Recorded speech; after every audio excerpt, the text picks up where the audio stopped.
start streaming. Yan, start streaming na tayo guys, no? Yan. So, tingnan po natin, start na po tayo.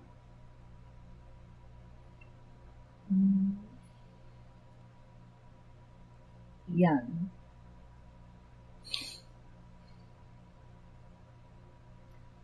Yan, start streaming na po tayo. So guys, pag-usapan po natin ito. Pag-usapan po natin itong kasinungalingan, no? Itong nakikita natin kasinungalingan, mga kaibigan. Okay. So, paki-ano lang po, nyo lang pong share, no? Share natin. Saglit guys, share lang po natin sa ating newsfeed. Share lang natin sa newsfeed natin para meron din pong makapanood, no? Share po natin sa ating newsfeed para tayo ay may makapanood po, no? Share natin sa newsfeed natin. Yan. Okay, share ko na po sa aking newsfeed, no? Yan. So, mahahalata talaga yung taong nagsisinungaling. Diba, Marcoleta? Yan. Okay. So, share din po natin sa ating groups. Yan, sa ating groups. Share po natin. Yan. Okay, yan. Yan. So, okay na po, no? So, start na po tayo, mga kaibigan. Start tayo sa ating live. Yan. So, eto na nga po, guys. Okay po ba ang audio natin? Tignan natin yung ating audio kung okay ba. Okay, audio. Okay naman yan. So, okay po ang ating audio, guys, no? So, eto nga, guys, yung napansin po, no, ng maraming mga tao tungkol po dito sa witness, sa biglaang witness na pinaupo ni Marcoleta sa Senate, no? So, ito mga kaibigan, meron tayong ipapakita dito na ito po ay yung clip, no, ng witness, kung paano po siya mag-witness, no? Pagkatapos komentuhan natin, guys. So, natin Okay. Tuwing may duty at detailed ako sa basura, it means itong basura, ito yung box ng pera na pinag-uusapan natin sa kasalukuyan. Mr. Gutesa, mag-stick ka lang sa binabasa mo. Huwag ka nang nag-a-adlib. Kung ano yung nandito, basahin mo lang. Yes, Your Honor. Bago ibaba ang nasabing basura, ito... Merong napuputol sa binabasa mo eh. Huwag kang magmadali. Huwag kang magmadali. Naputol na... Ulitin mo yung paragraph 20. Wala na akong... Hindi ko makita na putol na siya.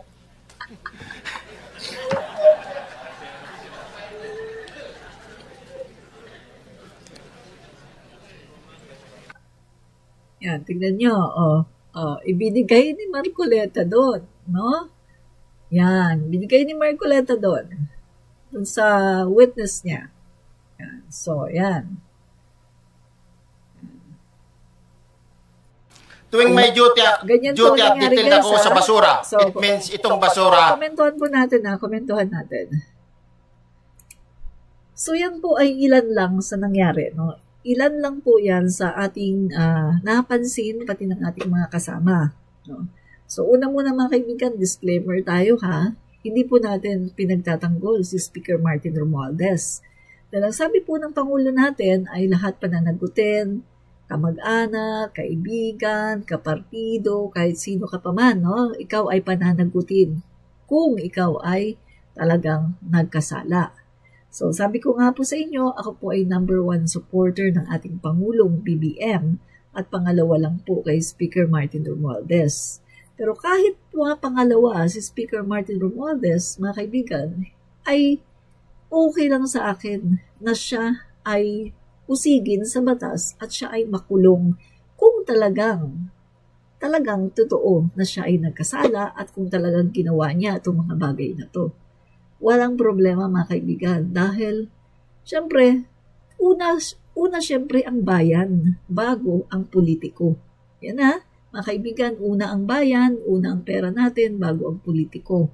So wala po akong pakialam kahit po si Speaker Martin Romualdez pa yan. Dahil una po ang bayan bago ang politiko, no? Bayan muna. Saka na yung pag-idol natin sa mga politiko. Bayan muna kailangan, no? So, eto guys, napansin ng maraming mga Pilipino na meron pong mali, no? Na mukhang nagsisinungaling etong witness na ito ni Marcoleta. Na itong testigo niya na out of nowhere, na hindi naman iniimbita, ay biglang nag-volunteer para magbigay di umano ng affidavit at pinaupo dyan ni Marcoleta para di umano ay mag-witness. Dahil ang sinasabi daw ng taong ito ay meron daw siyang alam dahil meron daw siyang alam na involvement ni Saldico at merong direct no na pagkakaalam tungkol din sa pagbibigay daw ng pera kay Speaker Martin Romualdez. So, tingnan niyo mga kaibigan ang laki ng discrepancies dito, mga kaibigan, no? Grabe, no? Tingnan natin, guys, Tingnan natin. Okay. Ang sinasabi po niya, guys, no? Ang sinasabi po niya dito, etong si Orly Regala Gutesa, no? Ito po sa kanyang sworn statement, no? Affidavit, mga kaibigan, ay nagdi-deliver daw siya sa mga congressman katulad ni Zaldico at kay Eric Yap at saka kay former Congressman Martin Romualdez. So, ito po, kung atin pong titingnan, no? Kung atin pong papakinggan yung kanyang sinasabi, parang wow, bomba, pinasabog na bomba. Pero agad-agad mga kaibigan na mukhang nawala agad ang kanyang credibility sa kanyang sinasabi. Kasi unang-una sabi niya, nagdala daw sila, nagdi-deliver daw sila ng 46 na maleta. Imagine in your wild imagination. Imagine nyo nga, 46 na maleta. 46 na maleta. Napakarami yan, di ba? 46 na maleta. At naglalaman di umano ng 48 million. 48 million. So mga kaibigan, inano ka agad ni Erwin Tulfo, Senator Erwin Tulfo, inano niya ka agad, no? Kinuwenta niya. Guys, 48 million times 46 na maleta, umabot siya ng ilang bilyon. At nung tinanong siya mga kaibigan, 2 to 3 times a week, ginagawa daw niya. So mga kaibigan, kung merong isang ahensya o kung merong mga tao na mag-withdraw ng ganyan kalaking pera, 2 to 3 times a week, unang-una iisipin mo, ano kayang iisipin ng bangko? Eh, di ba meron tayong yung sa AMLAC natin na yung binabantayan yung mga transaction sa mga bangko na kapag sumobra ng ganito, yung pagkuha ng pera ay tinitingnan na. Kasi baka ito ginagamit sa terrorism o baka ito ay ginagamit sa mga illegal na gawain. So, doon pa lang mga kaibigan mo, pag ganahin yung inyong critical thinking, inyong matalinong pag-iisip, doon pa lang mag-iisip ka na 2 to 3 times a week ginagawa ito? Imposible na hindi ito malaman ng mga bangko, no? Yung mga personnel ng bangko, yung mga executive, imposible hindi ito malaman ng AMLAC. Kasi sa pagkakaalam ko, merong nagbabantay sa mga transactions na tayo nga lang mga common tao tayong mga common tao, mga Pilipino, magkano lang ba ang pwede nating withdrawin sa loob ng isang araw? Magkano lang? Ako sa mga kaibigan doon sa ATM ko sa ATM ko. Bawat withdraw, 10,000, no? So, mga 3 withdraw lang kailangan, no? 30,000. Pagdating naman sa over the counter, mga kaibigan, may limit yan. Sa pagkakaalam ko, may limit yan, mga kaibigan. So, kung yung sinasabi niya na 48 million ang bawat laman ng maleta, 48 million bawat maleta, pagkatapos 46 na maleta, at nagde-deliver sila 2 to 3 times a week kay Speaker Martin Romualdez. May mali doon, guys. May mali doon. At yung pangalawang mali, mga kaibigan, hindi niya masabi kung sino ang nagre-receive. Yung mga binabanggit niya na tao, puro tao ni Saldico. Tinanong din siya kanina ni Erwin Tulfo, sino yung nag-receive, no? Sa Forbes Park, sa bahay ni Martin Romualdez, sino ang nag-receive? Hindi daw niya alam. Kasi hindi daw siya yung direct na nagbigay. Yung sinapol daw, tsaka yung tauhan ni Saldico.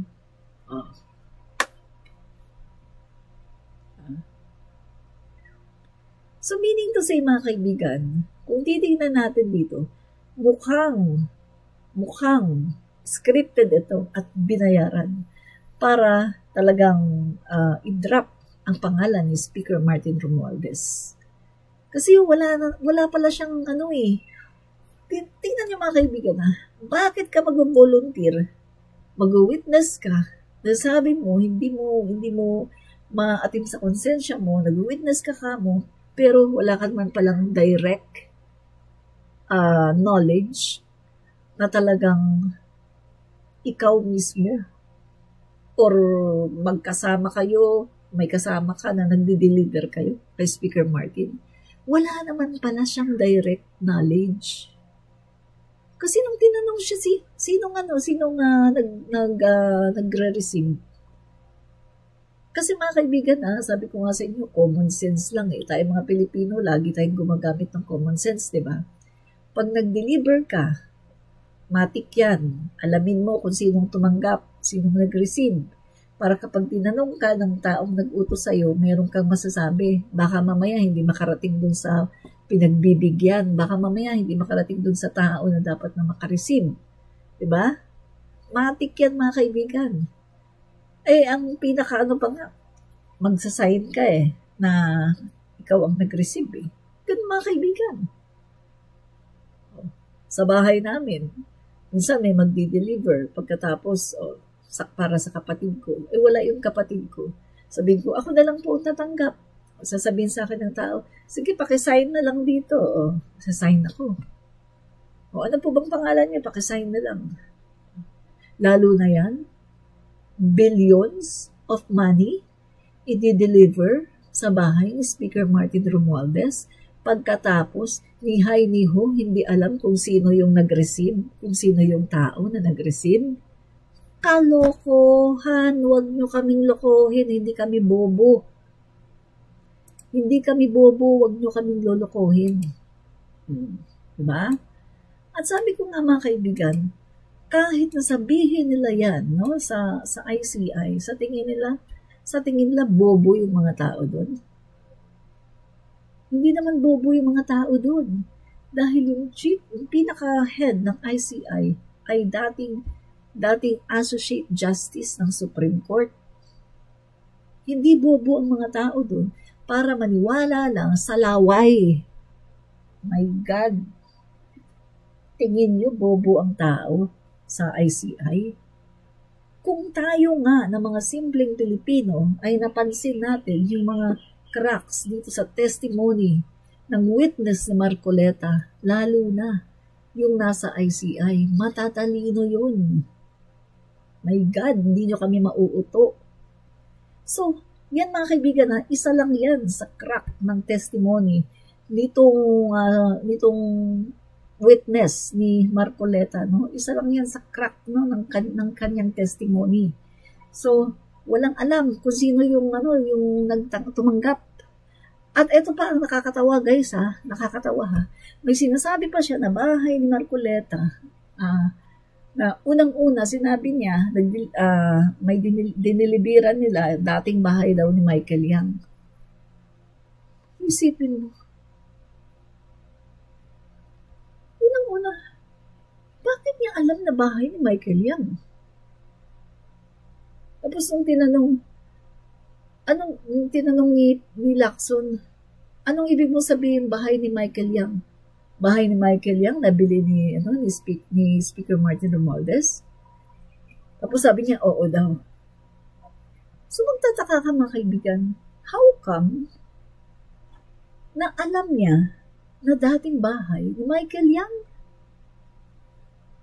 Guys, iba ang nararamdaman ko sa taong to. Mukhang meron talagang kakaiba dito, mga kaibigan, no? May kakaiba talaga dito, mga kaibigan, no? So, eto, mga kaibigan, itong Orly na to, mga kaibigan, itong Orly na to was never assigned as part of Kong Saldi's security detail. Mga kaibigan, never daw ito na-assign as part of Congressman Saldi's security detail. Yan yung pumasok ng information sa akin ngayon, mga kaibigan, no? So, mukhang iba yung assignment nito, no? Security siya ng staff. Hindi mismo ni Saldico, no? So, mga kaibigan, this is DDS operation. Alleged witness brought to Marcoleta by sino yung nagdala nito kay Marcoleta? Ang sabi, Mike Defensor? Oh, Mike Defensor. Close friend of Vic Rodriguez.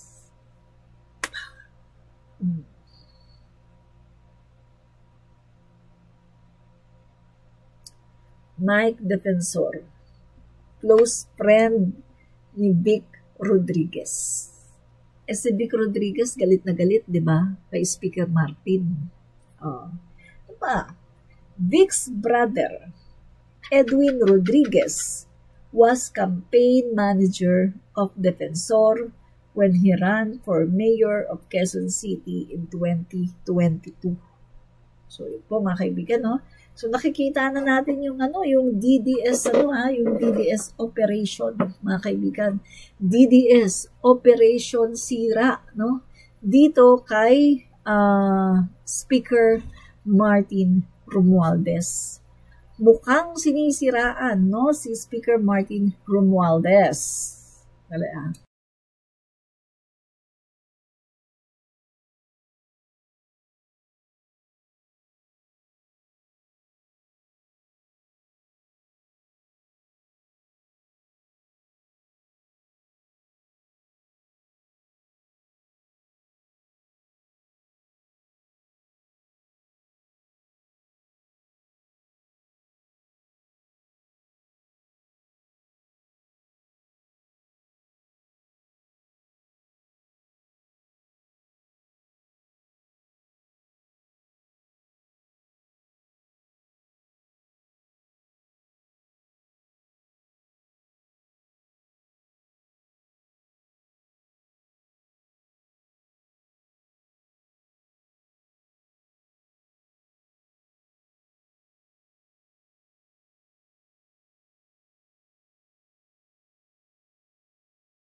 So, ito guys, no? Ayan nga. Ito na nga yun, guys. So, etong testigo, no, ni Marcoleta ay may kaugnayan, no, sa kay Rodriguez, mga kaibigan, no. So, yung sinasabi ko kanina, ito yan, mga kaibigan, Orly, itong Orly na to, mga kaibigan, ay hindi po siya part ng talagang security detail ni Saldico, kundi iba po yung kanyang assignment. Ayon dito, naka-assign siya sa staff, no, security ng staff ni Saldico. So, mga kaibigan, kung makikita natin, mukhang operation ito, no, DDS operation para isangkot, no, si Speaker Martin Romualdez. Dahil eto, mga kaibigan, no, allegedly itong witness brought by Marcoleta na si defensor daw ang nag-ano nito, ang parang nag-introduce. Si defensor po ay close friend, no, ni Vic Rodriguez. At itong si Vic Rodriguez naman, mga kaibigan, yung brother naman niya na si Erwin Rodriguez ang naging campaign manager ni defensor nung siya ay tumakbo sa Quezon City, no, as mayor. So, kung titingnan natin, mga kaibigan, no, may mga pagkakaugnay-ugnay. So, ito pa, mga kaibigan, hindi lang dyan sa pagkakaugnay-ugnay. Kita nyo naman, no, nagkakabulol-bulol na yung bibig ng mama. Bukod sa nagkakabulol-bulol, ay sinasabi niya na wala dito, naputol na. No? Kasi may sinasabi si Marcoleta na basahin mo yung part ng may sinasabi si Marcoleta na hindi daw nabasa. Huwag ka magmadali. Tapos bulbul na, nagtatawanan ng mga tao, di ba? Tapos tumayo si Marcoleta, dinala yung kanyang hawak na affidavit, no? Affidavit, at ibinigay niya yung hawak niya doon dyan sa Orly na yan. Na kung titingnan natin, sabi ko nga sa inyo guys, kung siya talaga yung sumulat ng kanyang affidavit at kung hindi ito scripted, dapat alam niya at dapat wala siyang nakakaligtaan. Dahil unang-una sa lahat, sabi ko nga sa inyo, ako mismo, mga kaibigan, kapag ako'y sumusulat ng aking affidavit or kahit anuman yan, hindi ko nakakalimutan yung dapat kong sabihin. At hindi na ako kailangang i-coach. Pero nakikita natin na si Marcoleta ay nagko-coach dito kay Orly. At tila ba, mas alam pa niya kung ano ang dapat sabihin nitong si Orly. Mukhang siya yata ang sumulat ng script. Mukhang siya ang sumulat ng script, guys. Diba? Kaya ito, mga kaibigan, no, nawala kaagad yung kanyang credibility. At sabi ko nga kanina, baka mamaya makontempt pa yan dahil sa pagsisinungaling. Dahil mukhang hindi siya credible. Hindi lang mukha, mga kaibigan. Sa aking pandinig, sa aking assessment, hindi talaga siya credible na maging witness. Mukhang may nagkukumpas sa kanya, mga kaibigan. Kaya siya nandyan, mukhang merong tao na nagkukumpas sa kanya. So ano pa, mga kaibigan? So kita mo, 2 to 3 times a week daw, nagbibigay daw ng 46 na maleta, naglalamang 48 million, mga kaibigan. Kapani-paniwala ba? Nagbibigay daw, Speaker Martin. Nagbibigay daw, no? Nagdadala daw ng 46 na maleta. 48 million each kay Speaker Martin Romualdez. Sa tingin mo, mukhang kapani-paniwala.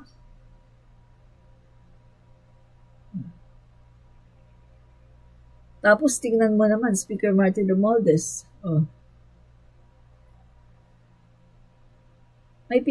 Meron ba siyang, may-ari ba siya ng mga jet?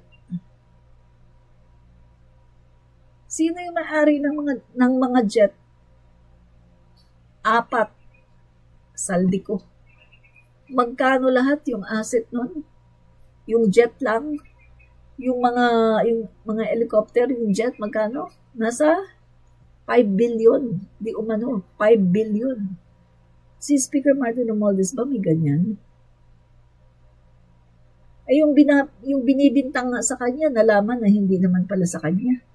Naka-register sa pangalan ng Philippine Airlines. So ito yun, no? Yung binibintang kay Speaker Martin Romualdez, naka-register sa Philippine Airlines, hindi kay Speaker Martin Romualdez. Pakita natin, na-vlog ko na ito, mga kaibigan, eh. Okay.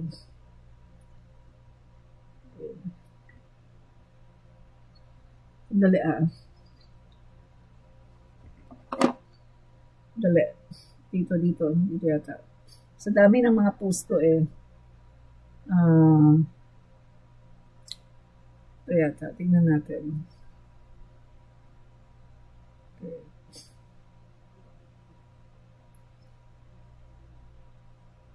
Dali, guys, scroll ko lang. Sa sobrang dami kasi ng aking scroll ko lang saglit,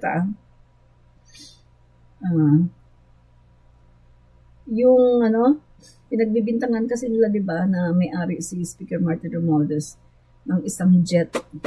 Pagkatapos, napag-alaman na hindi pala kay Speaker Martin Romualdez.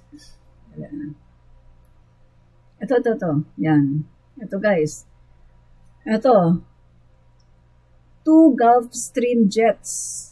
Ayan, 2 Gulfstream jets registered under PAL, not Romualdez. September 23, 2025. Yan. Insider info, Philippine Airlines, Lucio Tan. Yan, kay Lucio Tan, Philippine Airlines, hindi kay Romualdez. Yan, Philippine Airlines. Ibig nyo pala sabihin, si Martin Romualdez na pala ngayon ang nagmamay-ari ng Philippine Airlines. Kung sasabihin nyo na sa kanya yung 2 Gulfstream jets, ibig nyo sabihin, si Romualdez na pala ang nagmamay-ari ng Philippine Airlines. Kasi nakalagay dito na ang nagmamay-ari ng 2 Gulfstream jets na ito ay Philippine Airlines. Ayan, Gulfstream Aerospace, yan. GV-5P G550 blah blah blah blah, yan, Philippine Airlines. Yan. So yan, wala naman nakalagay dito na Martin Romualdez. So, kung si Martin Romualdez ay magkakamal ng ganyang kalaking pera na sinasabi nitong witness ko na ito, hindi sana may mga jets na siya ngayon katulad ni Saldico. Si Saldico, talagang andyan yung ebidensya. Nasa kanya yung mga jet, di ba? Ilang jet yun? 5 o 4? Dali, tingnan ko dito. Ilang jet ba yun? Dali,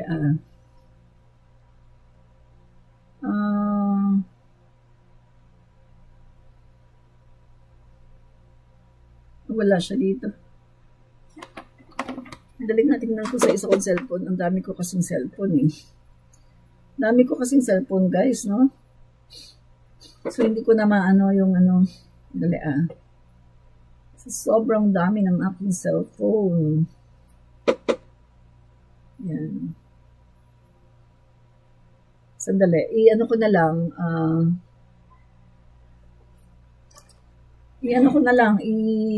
naman tawag doon, i-research ko na lang, yung mga jet ni Saldico jets, Saldico,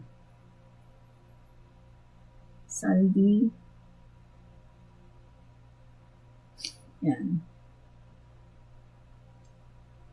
Yan, ito guys. Ito. Ay, hindi nyo kita. Sandali, hindi nyo kita, no? I-ano ko kaya dito? Sandali guys, Ay, mag-ano pa ako. isabihin ko na lang sa inyo, no? So, ito po yung mga, kasi mag-aano pa ako, hindi pa ako masyado marunong sa OBS, no? So, ito guys, no, yung Saldico Aircraft Assets. Ito yung isa nagkakahalagang 880 million, no? Helicopter, total cost 880 million. Ito namang isa, yung private jet, no, na 2 billion. Yan. Ito namang isa, 165 million. Helicopter din to. Tapos, ito namang isa, 35 million. Grabe ang dami, mga kaibigan. So, may ganito ba? May ganito ba si Speaker Martin Romualdez? Wala. Wala siyang ganito.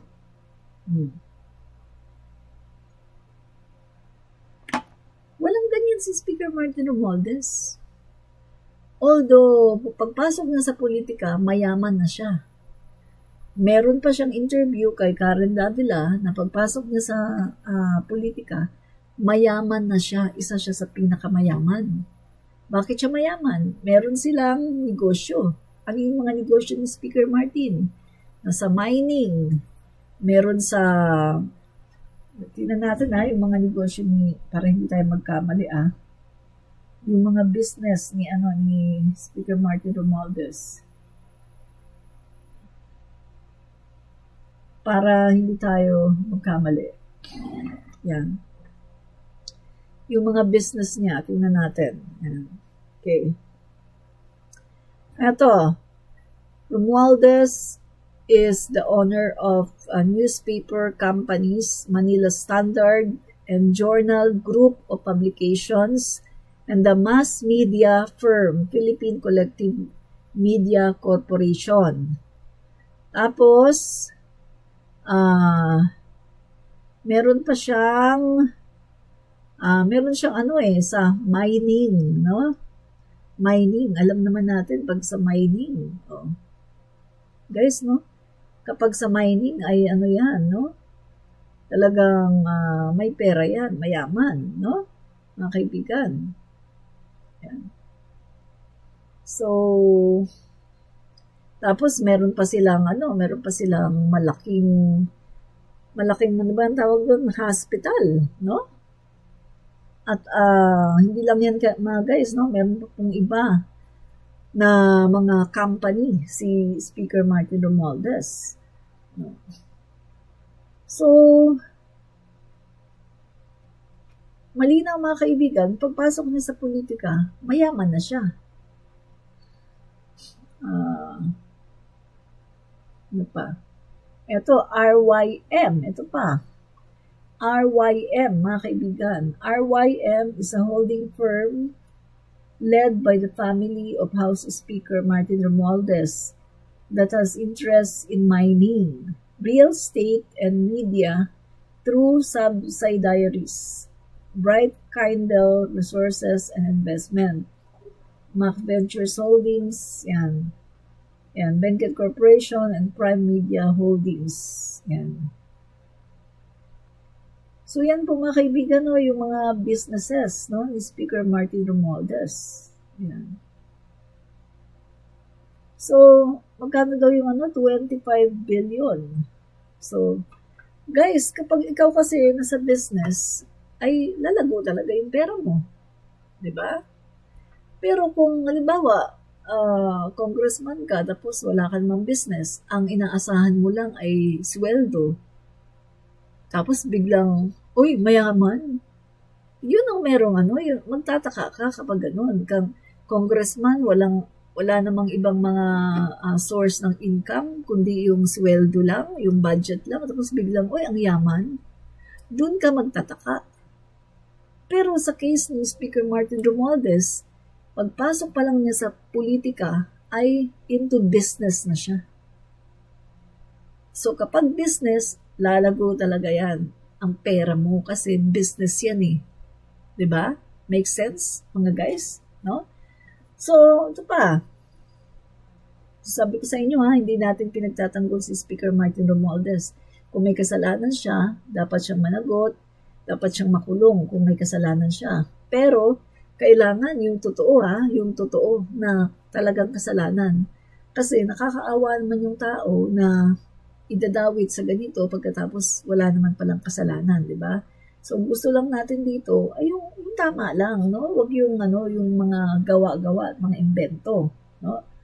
So,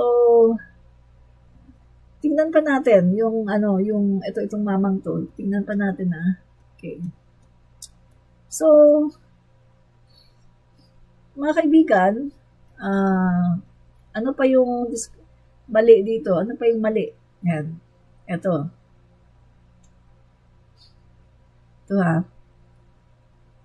Second, the details are remarkably sparse.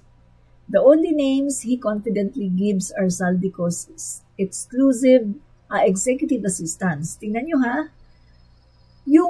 yung mga pangalan lang na drop niya na talagang sigurado siya ay itong mga executive assistants ni Saldico, no?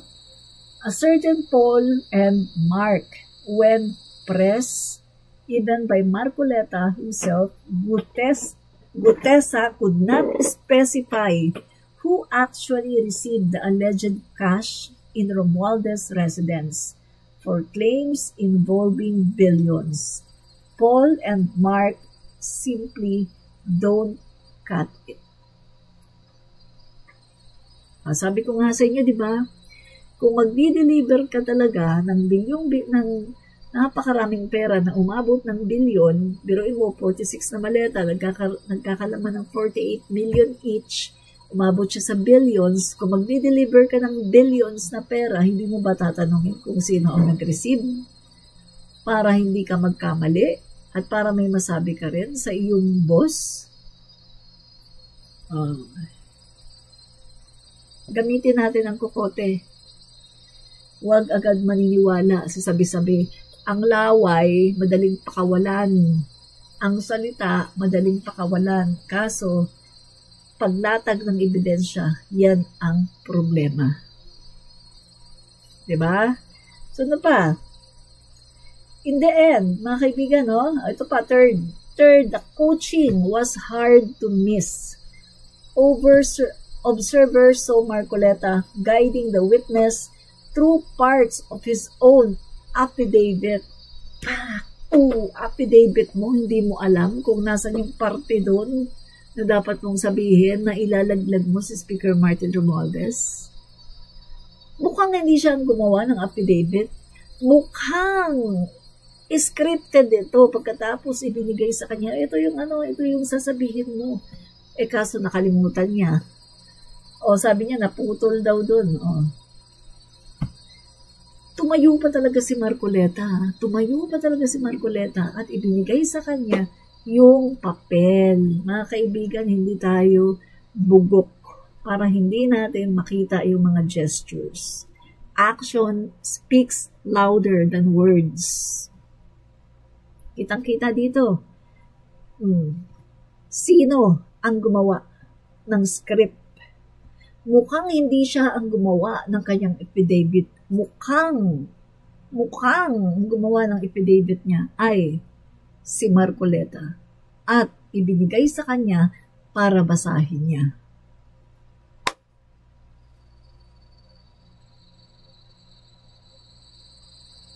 Make sense? Am I making sense, mga kababayan? Di ba? Diba guys? Ano pa? So, ito mga kaibigan, Ito. Yung sinasabi ngayon, Yung sinasabi ngayon nitong tao na to ay nawalan siya ng credibility. Dahil mukhang talagang scripted para lang idawit si Speaker Martin Romualdez. At take note, sa dami ng senador doon, si Marcoleta pa talaga ang nagdala sa kanya para siya ay mag-witness. Sino ba si Marcoleta? Duterte Black. Sino ba si Marcoleta? Maka-DDS, Maka-Duterte, Maka-Sara, #1 defender of Duterte's and number 1 enemy. Number 1 angry. Number 1 nagalit. Kanino? Kay Speaker Martin Romualdez.